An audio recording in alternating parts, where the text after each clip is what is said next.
Hi, thank you for watching my lead generation series. Today, what we're going to talk about is open houses and how to run an effective open house strategy whose goal is to get you a bunch of buyer leads. So I'm just going to jump right into the material and we'll get started. So let's talk about it. Why do open houses work? Well, there's a few reasons. One is because open houses lend themselves to multiple marketing opportunities, okay? Anytime you have a house that you can promote for any reason, that you just listed it, that you're hosting an open house, that you just sold it, you have a piece of marketing that buyers and sellers are interested in. People are interested in what's available on the market and what's going on in the market. And so if you have the ability to market a home that's for sale, you will get a lot of eyes on that advertising. We're going to run through all of the various ways that you can advertise an open house, but there's a lot of different activities that you can do around an open house that will hopefully generate you a lot of leads. Another reason is because you don't need a listing to do an open house. What? This might be new information to you. So that's right, you do not need to have a listing in order to do an open house. Currently in our office, we have over 350 homes actively for sale in our market, and that's just Orange County. We have more homes for sale in Ulster County, in Sullivan County, in Dutchess County, in Rocklands County. There is a lot of opportunity with our inventory of homes right in our office. So what we're able to offer to you, and we can help you with this in the productivity coaching program, is partnering with a listing agent to allow them to allow you to host an open house on their listing. Now, usually the agreement is that if you host the open house for that listing agent, you're going to be able to keep any leads that are generated as a result of that. So it is a great way to pick up buyer leads, okay? And it's really important to understand that. Even if you're hosting an open house on a house that you don't have listed for sale, you still should be able to keep all the leads that are generated as a result of that. Now, another reason is that it gets you face-to-face with buyers, and the buyers are coming to you, right? So you're doing all this marketing leading up to the open house, and then the day of the open house, you're there, and buyers are coming in to speak with you and to tour the house. It's a great way to be able to get in front of people that are looking to buy. It's a great way to get in front of the neighbors and the neighborhood, and you can a lot of times pick up listing leads for people that are in the neighborhood that are thinking about selling. And people are usually don't have their guard up as much as they might if you are cold calling or responding to a cold internet lead or something like that, because they ultimately are coming to the house. So they have to have some sort of level of interest in it to take time out of their day to do that. Now, running open houses can be a very effective strategy, and we know this because there have been multiple case studies done with people that held open houses at a very high level. One in particular is Dianna Kokoszka, who is one of the top executives in our company now. She is a former head of MAPS Coaching, which is our coaching division of Keller Williams. And in her first year selling real estate, she sold 104 houses. 104 houses. That is unbelievable. And how did she do that? She did it by hosting open houses and door knocking. Very simple strategy that she just did over and over and over again. And so it's one of the reasons why I always think your open house strategy should be the core center of your real estate strategy as a newly licensed agent or an agent looking to build their business, because it works, and it works really well. So we're going to go step by step, what to do beforehand, what to do during the open house, and how to follow up properly after the open house. So the next slide we're going to talk about is open house prep.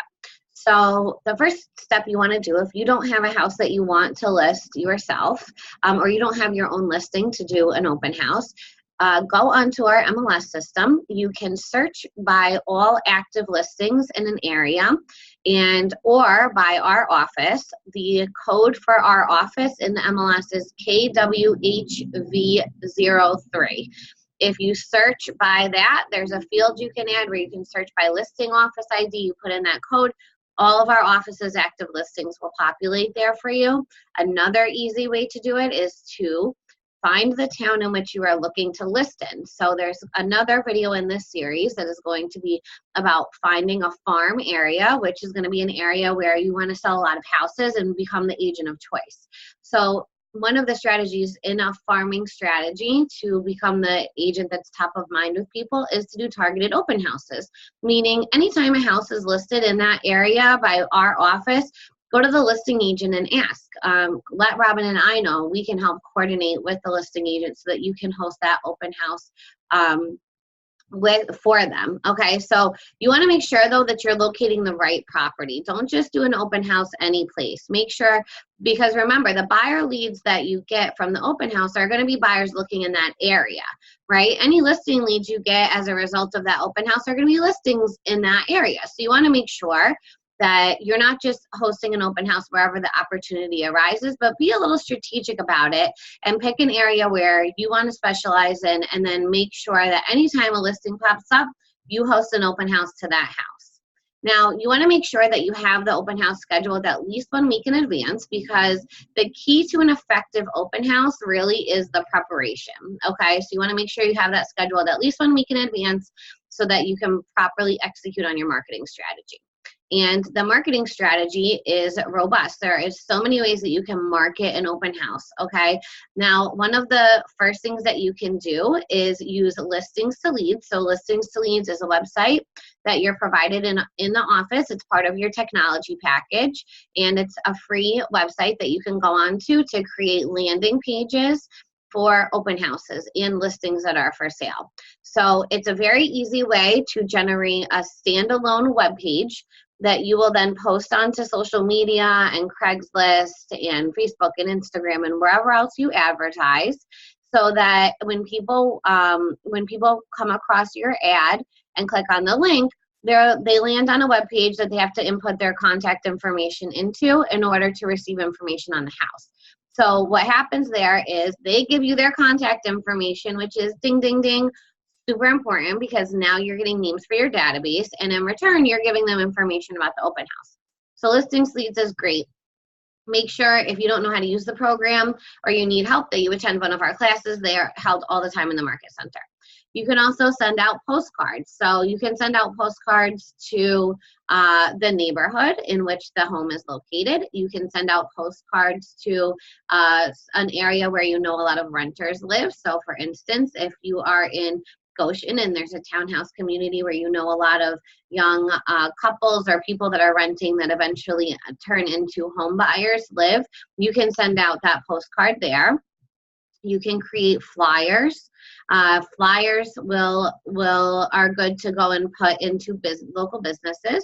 So you can go into pretty much any place that has a local bulletin board where you can hang things. So I know I live in New Paltz, and locally here we have our supermarkets. There is a bulletin board. Our print center, there's a bulletin board. In the deli, there's one. In the pharmacy, there's one.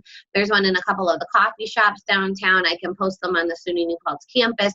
So again, if you are consistently hosting open houses in the same area, you'll start to learn all of the different places where you can go around and post flyers. But at a minimum, really just spend a little time in the afternoon and go around the town and hand out flyers, talk to people, and invite them. Again, postcards and flyers can all be created using commands. So we have the templates for you. You don't have to start from scratch and try to figure out what to put on the postcards or the flyers.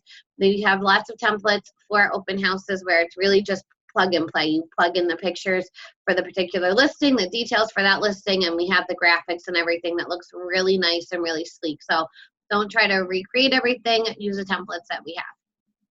Another thing is emails. Again, we have email templates in Command and in eEdge that will send out to your database. So this is another reason why you should have a well-run database that you're feeding every day, that you're adding names into every day, because this is a captive audience that you can market to, right? And I find that I get the most opens in my database on open houses, new listings, and what's just sold, because again, that's really what people are interested in. So you can send out emails to the database with an invitation to the open house. And this works really well, and the templates are already there for you in Commands. You can door knock, okay? So door knocking and circle prospecting are very similar. Circle prospecting is a term that means that you are calling around an area in order to inform the homeowners or the renters there that some sort of real estate event has happened. So it's usually that a new house is listed for sale, that you've put a house in the neighborhood under contract, that you've sold something in their neighborhood, or that you're hosting an open house. There are tons of scripts for circle prospecting around open houses that I can provide to you, and it's a really easy way to generate and not be call in with a very salesy phone conversation. It's really just to call and let them know that you're hosting this event. Now, a lot of times what will happen is that you will call them, and what you can do is you can go to the open house about 30 minutes before the start time and do a neighborhood open. And essentially what that is you would have say you're doing the open house from 12 to 2, from 11:30 to 12, you would have refreshments and beverages and things for the homeowners or the people on the street, at least, or the people in the couple streets surrounding, to come over, tour the home, and get to build rapport with them. This is a great way to pick up listing leads, or to hear from people who might have people that are looking in the area. If they like living on that street or that neighborhood, they might know somebody that wants to live there too. The average person knows 7 people that are going to buy or sell every single year. And so it's a great idea to get in front of the people in the neighborhood and in order to say, hey, do you know of anybody that's looking to move into the neighborhood? Wouldn't it be nice if you could pick your neighbor, right? Like, people love that idea. Hey, do you know of anybody looking to move to the neighborhood? Wouldn't it be great if you could pick your new neighbors? Your neighbor's home is for sale. We're doing an open house this weekend. I would love if you could stop by. So it's very easy. Same thing with door knocking. You might door knock the day before. Say you're doing an open house on Saturday, you might door knock on a Friday as a follow-up to hand out a flyer inviting them to that private tour, half-hour neighborhood open house beforehand. And then you can call them afterwards as well with the results. So another good thing, and we'll get to this with the follow-up, but I'll just jump to it right now. You're now building rapport with people in the neighborhood so that after the open house, say you find 3 or 4 people that are really interested in the house. Well, every house can only have 1 buyer, right? That might leave you with the deficit of 3 buyers that are now looking for homes in that area. Wouldn't it be great if you were already familiar with the agents, with the homeowners in that neighborhood, so that you could call them back and they'd be familiar with you, and you could say, hey, Mr. and Mrs. Smith, you stopped by my open house, or I knocked on your door and we chatted. I wanted to let you know all of my marketing led to 4 buyers for the house, and one of them is going to end up purchasing it, so you'll have new neighbors in about 60 days. But now there's 3 buyers that want to live in your neighborhood that don't have a house to purchase. So I just wanted to start with the people that I met to touch base and see if you are by chance thinking of selling your home this year, or if you know of any of your other neighbors that were. I'm really trying to help these guys out to find a house that they're looking for. So super simple and not very salesy, and a good way to make yourself familiar with the neighborhood. Now, the next step you want to do, so you want to do all this marketing, and I would make a schedule for yourself. So again, you're scheduling at least 1 week in advance. Monday, you can start your social media ads. Tuesday, you might send out your postcards. Wednesday can be the day that you go and put up flyers in the neighborhood. Thursday can be the day that you send out your emails to the database. Friday might be the day that you do all your circle prospecting and your door knocking. And then Saturday morning is prep time, and then you're hosting the open house. Create a schedule like this for yourself that's duplicatable, right? Because again, like we always say, it's not time on task. It's time on task over time. So the real results you're going to see from this strategy is if you're consistently hosting open houses. And so why not make it a written out strategy that you have, that twice a month you do open houses, and this is exactly down to the day that you do it. How easy will it be when you have something like this written out for yourself, so that you know every single time you're hosting an open house on the weekend, on Monday you do the same thing, and on Tuesday you do the same thing, and on Wednesday you do the same thing. That makes your lead generation time for that week super predictable and really duplicatable. So as you're starting to create this strategy, just jot down what you're doing so that you can do it the same way the next time. Now, the other thing you want to do is study the market, because again, you're going to draw a lot of buyers into the house, and a lot of times what will happen is the buyers will come in and they'll tour around, and then they'll say, oh, you know, I love the house, but it's a 3-bedroom, and what we really need is a 4-bedroom, or the backyard's too small for us, or we really want something that has granite countertops. Now, if you don't know what other houses are available in the market, you'll say, okay, well, no problem. Or you'll try to get them to agree to talk to you later about, oh, okay, well, I'd be happy to see if there's any other homes like that in the area. Maybe if I can just email or call or text you. Don't do that. Don't do that. That's a bad strategy. You need to know every single house that is available in that area, in that price range, and even a little bit outside of that price range, because you never know what the buyer's really looking for. I have had a lot of instances where I've been at an open house and someone's walked in. They've said, oh, blah, blah, blah, I wanted it, this is only 3 bedrooms, but I really want is 4. And I've been able to say, no problem. Do you know that there's a house 4 doors down or 2 roads over, or only about a half a mile away? That's 4 bedrooms. It's very similar to this. It's priced at blah, blah, blah. And are you interested in seeing that? If they say yes, okay, well, I'm wrapping up here at 2. I've done this. I've picked up many buyer clients by doing this. I'm wrapping up at 2 o'clock. If I can schedule a showing for 2:30, would you be able to come back and meet me at the property then? And I've picked up a lot of buyer clients by being able to do that. You can only do that, though, if you actually study the market and know what's available, right? Again, this is what home buyers are looking for us to know. They want to know that we confidently know what's available on the market and that we can help them find the house that they're looking for. So do that.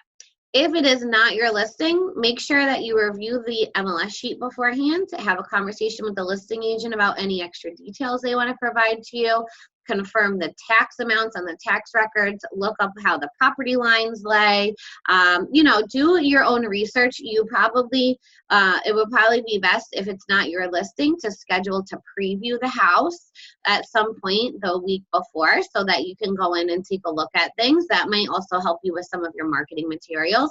So make sure that you study the house and you get a lot of information all together. And as best as you can, try to memorize the information so that you're not constantly referring back to a sheet when you're actually actively at the open house. Okay, so the key to doing an open house really is this open house prep portion of it, because the better that you do, the more marketing that you put out, the more effective that your marketing is, the more leads you'll generate from the house. If you don't do anything, then the chances are you'll have no turnout and you'll be sitting in a vacant house for 2 hours by yourself. One other thing to make sure that you do, make sure that you add the open house into our MLS system. So if it's your own listing, you can go into the add/edit section of HBAR and add in an open house date. If you are hosting another agent's house open, make sure that you ask that listing agent to list the open house for you on the MLS system. Now, the MLS system should syndicate the dates out to the to Realtor.com and Zillow and all of the search portals, but make sure that you double check that it does. I've had instances where it has not, and I've had to go in and manually enter it. So again, if it's your listing, I would double check Zillow, Realtor, and Trulia, and maybe Homes.com, just to make sure that the open house is populating there. If either add it yourself manually if it's not, or ask the listing agent to go in and do it for you. That's important. A lot of people do go onto these sites and will filter by open houses and find open houses to attend that way. Another thing to note, if you're going to utilize Craigslist, is that when you post on Craigslist, you can only post once every, I believe it's 10 days. Okay, so you want to make sure that the posting on Craigslist does not go out too early, because Craigslist goes in chronological order.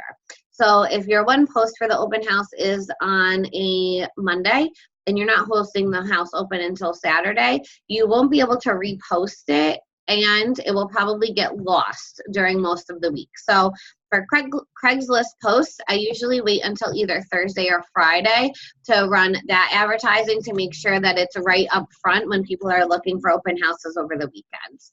But just a few tips that I run across while I've marketed my own open houses. Okay, so during the open house, here is some things to keep in mind. You want to obviously make sure that you arrive early. You want to make sure that you put out signs. There are open house signs that you can order online. There are open house signs you can buy from Lowe's. There are a few open house signs that we have in the office for you to use if you reserve them ahead of time. And so you want to make sure that you put out some signs.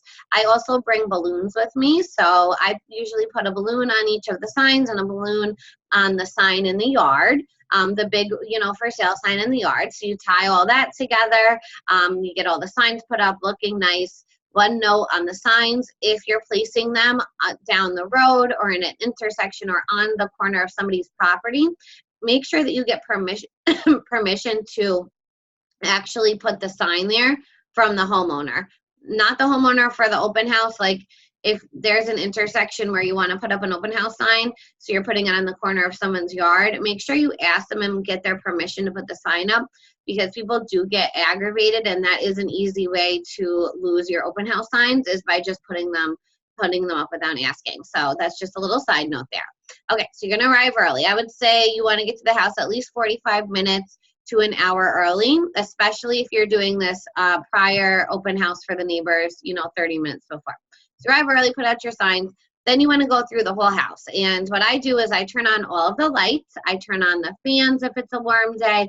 I make sure the air conditioning is pumping if it's a hot day. I make sure the heat is pumping if it's a cold day. I get that all set. You want to go around. I, a lot of times, like refold some of the towels and make them look nice. If there's candles, I'll light a candle that might smell nice in the house. I always close the toilet seats. This is one of my biggest pet peeves. I always walk around and close the toilet seats. I open all of the blinds and the curtains in the house. So you want to stage the property to make it look really warm and nice and inviting when people walk in the door. I turn on music. What I do is I bring my iPad with me and I turn on classical music. You can pick what you want to put on. I've just turned on Pandora. There's a classical music for studying channel that I found works really well. I put that on in the background and it just creates some, ambiance in the house, and also keeps them from, if there's one person in the house and it's not just like silence as they walk around. So I'll turn on some music and then I set up. Typically what I do is I will set up at a table in the kitchen, so like the kitchen table. And what I'll put there is a sign-in sheet. So there will be a folder available to you with scripts for open houses and a sign-in sheet that you can download and customize to yourself. You want to make sure you use a sign-in sheet. Again, 100% make sure you have these people signing in. This is the whole reason for hosting the open house, is to get people to sign in so that you can capture their contact information to follow up with them and to add them to your database. So you want a sign-in sheet. There is a way that you can create a sign-in sheet through Listings to Leads. There are a couple programs where people can sign up electronically, do whatever you prefer. I like a regular old handwritten sign-in sheet because I found that people were screwing around with not able to fill out the electronic ones. But whatever your preference is, just make sure somehow you're capturing their information. I put out flyers, additional flyers for the property, a stack of business cards, and any food or drinks. Don't go crazy on the food or drinks. Most people do not grab them. If anything, I would say get cookies and some iced tea or something very small that's not going to cost a lot of money. If you're hosting a broker open, you want food. Realtors come places when there's food available to them. But if it's just a regular open house, just something light is appropriate. I usually go to the supermarket and get one of the cookie platters, and a couple of things of iced tea, and I offer that to them. Now, once you're all set up, you have the music playing, the house is staged, it smells beautiful, the toilet seats are down, your sign-in sheet's ready, you have your pens out, all of that stuff. What you want to do is wait at the door for people to arrive. When somebody arrives, you greet them, obviously, welcome them for coming over, and then you ask them to follow you to the kitchen to just sign in quickly so that then they can be free to tour the home by themselves. Now, this is non-negotiable. People have to sign into an open house. They should not be allowed in the house or to tour the property without signing in, okay? And for a couple reasons. One, for safety. right? The seller really does need, and you, for your own safety, need to keep a list of everybody that's been in the property. It's not good to just have a stranger come in and wander around and you have no idea who they are and then they leave, okay? So you want to make sure that they're signing in for that reason. You also want to make sure they're signing in because, just like we discussed, you want to make sure you can follow up with them afterwards. By saying it this way, I have never had a problem with somebody signing into an open house. And again, I'll say it again. I greet them at the door and I thank them. I say, thank you so much for stopping by today. I just need you to follow me to the kitchen to sign up very quickly, and then you'll be free to tour the house by yourself. That is ultimately what people want. Most people want to be left alone. They want to tour the house by themselves. And if you pose it that way, you just sign in, then you're free to go. Nobody has a problem with that ever. If somebody does have a problem with that and they say, I'm not signing in, what you can say is, I'm sorry, it's a requirement from the seller that I keep a list of everybody that attended the open house today. So if you're not willing to sign in, I unfortunately cannot allow you to tour the house. I can tell you, in the years I've been doing this, I've never had anyone say that. Everyone just signs in. You'll see on the sign-in sheet that I have, you want to make sure you ask them if they're working with a realtor, and if so, who their realtor is, so that you have that information. And as they're signing in, typically there's usually two people that come, right? There's a husband and a wife, or whatever, kids with a parent, or there's usually multiple people there. I usually, as one signing in, because they don't both have to sign in, one can sign them both in, I will say, have you been searching for a long time? It's a great conversation starter. I found that it starts to have them build rapport with me, so I can kind of figure out, did they just start? Have they been looking forever? Are they working with a realtor? You know, are they only looking in this area? These are additional follow-up questions that I can usually ask and be able to get answers to if I start with, have you been searching for a long time? After they sign in, I hand them a flyer. I say, let me know if you have any questions. You'll be free to take a look. I might tell them a little bit about the kitchen since we're standing right there, and then off they go. And then you go back to the front door to greet the next people. Okay, make sure if people, while somebody's signing in, another couple walks in, that you do the same spiel so that everyone is signing in. So you want to continue to do this for the whole time. Usually after they're done touring, they kind of will come back centrally to the main area. A lot of times, actually, what I will say when they go to tour is, before you leave, stop by for a cookie and some iced tea and let me know what you think. Does that sound good? And they'll say yes. So then they'll tour around, then they'll come back in and we'll chit chat. So you want to find out, again, if they're working with a real estate agent, if they're interested in the house, if they have any questions on the property. This is where all that research you did beforehand is going to come in handy. This is also where you have the opportunity to connect them with other homes for sale in the market if they're interested in something else. So it's a good time to chat with them. Afterwards, you just thank them, they go. So that's it. It's really not complicated. It's pretty easy and pretty repetitive. So that's what you're going to do during the open house. Now, after the open house, you want to provide feedback to the sellers. Okay, so if it's your clients, you want to call them directly, let them know who was there, if anybody was interested, if if you're following up with people, which, by the way, you have to follow up with people. So you want to let the sellers know you'll be following up with everybody over the course of the next couple of days, and just provide them with general feedback, again, for the house. Now, you also want to reach out to any realtors that have had clients show up. So a lot of times when people are signing in, they'll write in their realtor's name there. Follow up with that real estate agent. Let them know, hey, Sam and Sue Smith stopped by my open house and they toured around. They seemed pretty interested in my listing at 123 Main Street. So you might want to just touch base with them quickly to see if they were considering writing an offer. Agents love that. It makes their job easy, right? Now they know to follow up with this person to see if they want to write an offer on the house. So follow up to any agent clients that show up. If somebody does write down that they have a realtor, don't contact them, okay? Just contact the agent. Don't contact the person directly. If they've said that they're being represented, don't cross that other realtor to go directly to them. Just follow up with their agent. Now, anybody that came in that did not have an agent, that it was not working with a real estate agent, is your lead to capture and to take. So what you want to make sure you do is follow up with these people. So right after the open house, I usually will send an email out just thanking people for coming and asking them if they could provide any additional feedback that I can provide to the sellers, and ultimately asking if they think that it's a property that they're interested in seeing. If I've had conversations with anybody during the open house that has led to talking about other properties that are available or putting them on auto searches or anything very specific that I tell people that I would follow up with them on, I make sure that I do that and then send a follow-up email. In addition to these, right after follow-up emails, you want to transition everybody onto some sort of a touch campaign.